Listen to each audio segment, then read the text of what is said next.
Only 5 days are remaining. आज भी तुम randomly कर रहे हो तो stop doing this. So welcome back on my YouTube channel. My side Akash Gupta, currently second year student at AIIMS Delhi. So guys, अब only 5 days are remaining है, तो last 5 days में हमें कैसे चलना चाहिए उसके अकॉर्डिंग मैं आपको कुछ टिप्स शेयर कर रहा हूँ, कुछ इंपॉर्टेंट पॉइंट बता रहा हूँ, आप जरूर फॉलो करना। और लास्ट में मैं ऑर्गेनिक का कुछ इंपॉर्टेंट रिएक्शन का नेमिंग बता रहा हूँ और वो कंफर्म 100% गारंटी हमारे एग्जाम में पूछा जाएगा। तो चलो गाइस, वन बाय वन आपसे डिकोड करते हैं। तो अभी हमारे पास ओनली 5 days रिमेनिंग है, हमें कैसे चलना चाहिए बात करते हैं। फर्स्ट ऑफ ऑल हम बात करते हैं जो बीएससी नर्सिंग का पेपर आया हुआ था 2026 का शिफ्ट 1 शिफ्ट 2 में, उसके अकॉर्डिंग मैं आपको फिजिक्स केमिस्ट्री बायो का कुछ एनालिसिस बता रहा हूं। फर्स्ट ऑफ ऑल बात करते हैं फिजिक्स में। देखो फिजिक्स का पेपर जैसे मैं बता रहा था स्टार्टिंग से सिमिलर पैटर्न में फिजिक्स का क्वेश्चन आया था। उन्होंने क्या किया था, फिजिक्स में लिटिल बिट टफ था, लेंथी था और कैलकुलेटिव पोर्शन था। तो इससे फिजिक्स में क्या समझना चाहिए इन दोनों पेपर के अकॉर्डिंग, मींस हमें फिजिक्स में जो हमारा पैरामेडिकल का क्वेश्चन पेपर आने वाला है, फिजिक्स में कैलकुलेटिव पोर्शन और टफ क्वेश्चन आएगा, बट फॉर्मूला पे ही क्वेश्चन आने वाला है, सिंपल। और बात करें केमिस्ट्री में मॉडरेट लेवल का क्वेश्चन पूछेगा। तो केमिस्ट्री बात करें 25 क्वेश्चन ऐसा रहेगा, आप सिंगल लाइन पढ़ोगे आंसर मिलेगा। उसमें से 4 से 5 क्वेश्चन जो रहेगा ओनली वही मॉडरेट लेवल आएगा, मीन 2 3 4 लाइन का क्वेश्चन आ सकता है, बाकी 25 क्वेश्चन इजी रहेगा। मीन ओवरऑल केमिस्ट्री का पेपर मॉडरेट रहने वाला है। बाकी बायो का जो पेपर है, बायो का एकदम सिंपल सिंगल लाइन क्वेश्चन पढ़ोगे आंसर, और 4-5 मैथ का कॉलम आएगा और डायरेक्ट क्वेश्चन पढ़ोगे आंसर मिलेगा, कोई टफनेस नहीं रहेगी बायो में। ओवरऑल पेपर मॉडरेट रहेगा, फिजिक्स का पेपर टफ रहेगा, केमिस्ट्री का मॉडरेट लेवल, बायो का इजी। तो आप नर्सिंग का जो दोनों शिफ्ट का पेपर हुआ था उससे आप एनालिसिस कर सकते हो हमारा पैरामेडिकल का पेपर कैसे आने वाला है। अब बात करते हैं लास्ट 5 days में हमें कैसे जाना चाहिए। गाइस एक बात और मैं कुछ बताऊं, जो नर्सिंग का पेपर हुआ था ना, उसको आपको फर्स्ट ऑफ ऑल क्या करना चाहिए। फर्स्ट ऑफ ऑल आपको जो दोनों शिफ्ट का पेपर हुआ था, मींस ओवरऑल आपके पास 180 क्वेश्चन है, तो फर्स्ट ऑफ ऑल आपको 180 क्वेश्चन अच्छे से कर लेना चाहिए। उससे क्या करो, अभी इसमें जो भी टॉपिक आपको गलत हो रहा है, जो भी क्वेश्चन मिस्टेक हो रहा है, आप जाओ फर्स्ट उसी टॉपिक को स्ट्रॉन्ग कर लो, देन आगे शिफ्ट करो। तो चलो मैं लास्ट में क्या करना चाहिए। फर्स्ट ऑफ ऑल आपने जो भी फॉर्मूला सीट बना रखा है, मैं स्टार्टिंग से बोल रहा था आपका फॉर्मूला सीट फिजिक्स में और फिजिकल में रेडी होगा ही, तो आप फॉर्मूला सीट से अच्छे से रिवाइज करो। देन आपका शॉर्ट नोट और एनालिसिस कॉपी, ये तीनों चीज को ना अपने साथ डेली रिवाइज करो। ये तीनों ही इंपॉर्टेंट रोल प्ले करेगा आपको तीनों सब्जेक्ट में एक अच्छा स्कोर करने में भी और एक टॉप कॉलेज में आने के लिए भी। और अगर टाइम है तो आपका नीट का लास्ट ईयर का पीवाईक्यू कर लो, देन बस इतने ही करना है और बाकी कुछ भी नहीं करना है। अभी ना मैराथन वीडियो देखना है, ना ही रैंडमली किसी और वीडियो को देखना है, ना ही आप एक जगह यहाँ वीडियो देख रहे हो, एक चैनल यहाँ देख रहे हो, अगेन एक बार दूसरे चैनल का देख रहे हो, मीन सिमिलर चैप्टर को आप बार बार अलग अलग चैनल पे देख रहे हो। तो गाइस स्टॉप डूइंग दिस। और अब क्या करना है, जो मैंने 3 टॉपिक बताया बस आप वही करो। अगर आपको नीड है तो नीट का पीवाईक्यू, नीट का लास्ट ईयर पीवाईक्यू कर लो, 2019 का, 20 का, 21 का, 22 का, 23, 24 का, इतने ही पीवाईक्यू कर लो, क्योंकि ये वाला क्वेश्चन आपको इजी था। नीट का जो 4 से 5 साल का क्वेश्चन था लास्ट ईयर का, ये इजी था, इसी लेवल फिजिक्स का क्वेश्चन आने वाला है, तो आप इससे कर सकते हो। अब गाइस वन बाय वन चलते हैं, फिजिक्स में, केमिस्ट्री में, बायो में कैसे चलना चाहिए लास्ट फ्यू डेज में। फर्स्ट हम बात करते हैं फिजिक्स रिलेटेड। फिजिक्स और फिजिकल से रिलेटेड में बात करता हूं। जो फिजिक्स और फिजिकल में डायरेक्ट सिमिलर पैटर्न में क्वेश्चन आते हैं, मींस दैट फॉर्मूला पे क्वेश्चन आएगा दोनों में। अब दोनों में कैसे चलना चाहिए उसकी बात करते हैं। आपको क्या होना चाहिए, शॉर्ट नोट आपके पास है तो उसे रिवाइज करो। स्टार मार्क क्वेश्चन जो कर रखे हो अपने लॉन्ग जर्नी में, आपने जब क्लास में किया था ना, अब क्लास में करते समय जो भी क्वेश्चन आपसे फर्स्ट टाइम हो गया था उसे टिक कर देते थे, जो क्वेश्चन नहीं हुआ था उसे स्टार मार्क कहते। अब वह टाइम है उसी क्वेश्चन को अब करने का।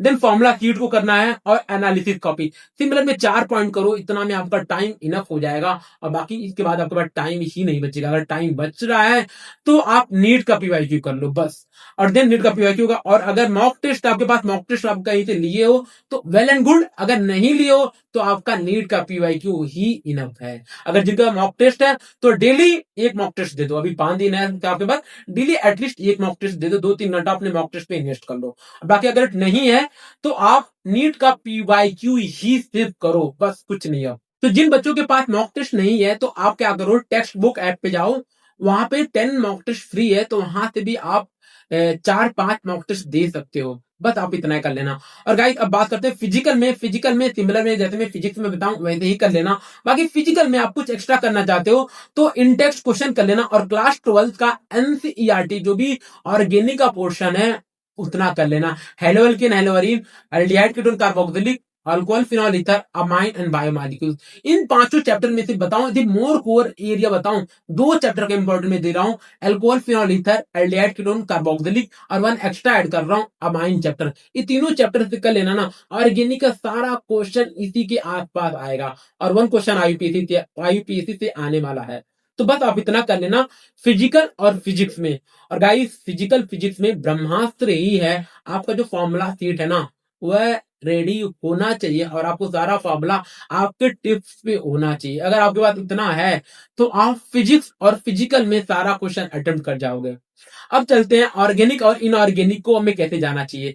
ऑर्गेनिक इनऑर्गेनिक आपको मैं स्टार्टिंग से बताया था। इनऑर्गेनिक में तो आपको सिंपल में एनसीईआरटी ही करना है, और एनसीईआरटी में क्या आपने कर रखा था, नोट्स बना रखा है, डीएनए ब्लॉक, केमिकल बॉन्डिंग और पीरियोडिक टेबल आपने कर रखा है, तो आप उसी चीज को ही रिवाइज करना है।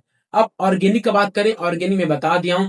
अब हाइड्रोजन मत करना, आइसोमेरिज्म मत करना, आईयूपीएससी में बहुत कुछ मत करना, सिर्फ ओनली 3 से 4 चैप्टर कर लेना, aldehyde ketone, carboxylic, alcohol, phenol, ether, amine और बायोमॉलिक्यूल्स। तो वन बाय वन हम बात करते हैं ऑर्गेनिक इनऑर्गेनिक में क्या करना चाहिए। शॉर्ट नोट्स करना है, एक्सेप्शन को देख लो, की पॉइंट को आपने नोट कर रखा है, order graph increasing decreasing point. Inorganic में बस आपको इतना ही करना है, मीन्स आपका जो नोट्स है उसी को रिवाइज करना है, रैंडमली कुछ भी नहीं करना है।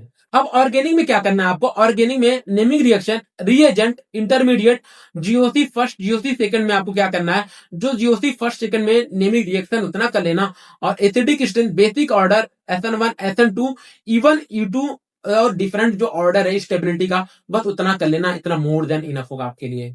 बाकी बात करें, अब अगर इसके बाद आपका टाइम है तो आप एनसीईआरटी का इंटेक्स्ट क्वेश्चन कर लेना, जो भी आप मार्क कर रखे थे, आपका पास फर्स्ट टाइम में नहीं हुआ था, उसे कर लेना, बोथ इनऑर्गेनिक और ऑर्गेनिक में। और अगेन सिमिलर में नीट का पीवाईक्यू 5 ईयर, बस इतना ही। और गाइस कुछ इंपॉर्टेंट टिप्स ये है कि हाईलाइटेड एरिया की करना, और आप अगर रिक्वेस्ट करोगे ऑर्गेनिक इनऑर्गेनिक का कुछ एनसीईआरटी का इंपॉर्टेंट लाइन डिकोड करने के लिए, आप बता देना, कमेंट करना, उसके अकॉर्डिंग में वीडियो शूट कर दूंगा। बाकी गाइस मॉक टेस्ट आप देना ही देना है, और वनली एंड वनली एनसीईआरटी ही अब करना है, बाकी कुछ एक्स्ट्रा नहीं करना है। और बायो में क्या करना है, बायो में अभी मेरे अकॉर्डिंग क्या करो कि आप ट्राई करो हर एक चैप्टर का एक बार रीडिंग लगा लो, मीन्स दैट आपने जो भी इस चैप्टर में मार्क कर रखा था इंपॉर्टेंट लाइन या इंपॉर्टेंट एरिया, एक बार रीडिंग लगा लो, सो दैट अब आपके माइंड में सब कुछ एक बार रिकॉल हो जाए। अगर इतना कर लोगे, अभी 2 दिन आई थिंक, अभी आज है मेरा 28, 29, 30 तक, 28, 29, 30 एक बार एनसीईआरटी को रिवाइज कर लो, सो दैट आपका जो माइंड में ना ये सब कुछ रिकॉल होने लगेगा। तो अब उसके बाद इतना टाइम बचने के बाद अब लास्ट में 2-3 दिन बचेगा, उसमें क्या करना है आपको, हाईलाइटेड एरिया पे कर लेना है, और short note, name of important dates आपने जो कर रखा है उसे करना है। और ट्राई करना है, मैं बताया ना, ट्राई करना है अभी 28, 29, 30 तक आपको एनसीईआरटी को एक बार रीडिंग कर लेना है सब कुछ।